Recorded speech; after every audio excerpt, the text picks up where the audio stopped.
In the shadow of the Maloti Mountains, where the winds sang secrets to the earth and rivers told ancient stories, there rose a woman whose name would echo through the valleys of time. Mmanthatisi, the Lioness of the Batlokwa. Her story was not written on scrolls.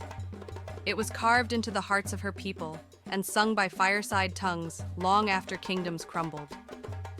Royal tragedy and rise.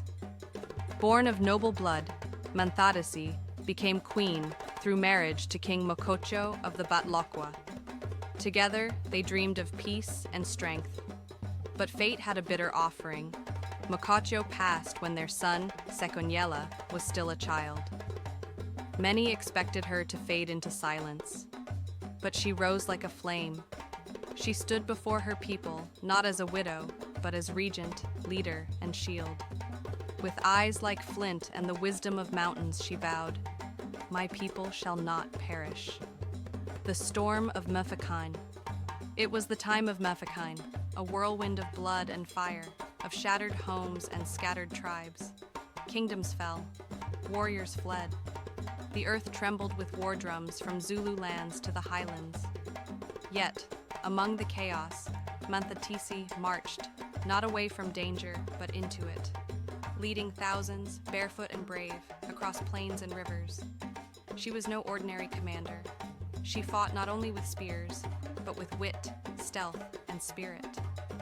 Her army grew, men, women, elders, children, moving like a living river, surviving, thriving, claiming ground. Battles and brilliance. They said she had the power of the rain, gentle when needed, but unyielding when roused. In battle, she was ruthless and brilliant. She used decoys, ambushes, night raids. Her enemies whispered her name like a storm coming. But she did not conquer for power. She protected, she defended, she preserved. Each village she entered was not crushed, but added to her sheltering wings. The weight of leadership. But leadership is a lonely mountain. Behind her regal posture was a mother's ache. A woman who bore the burden of thousands, even when her own soul yearned for stillness. She faced betrayal, famine, relentless war, and yet she did not waver. Even when historians called her Mmanthatisi, a name not hers. Even when colonial tongues tried to twist her story, her people remembered. Legacy of the Lioness.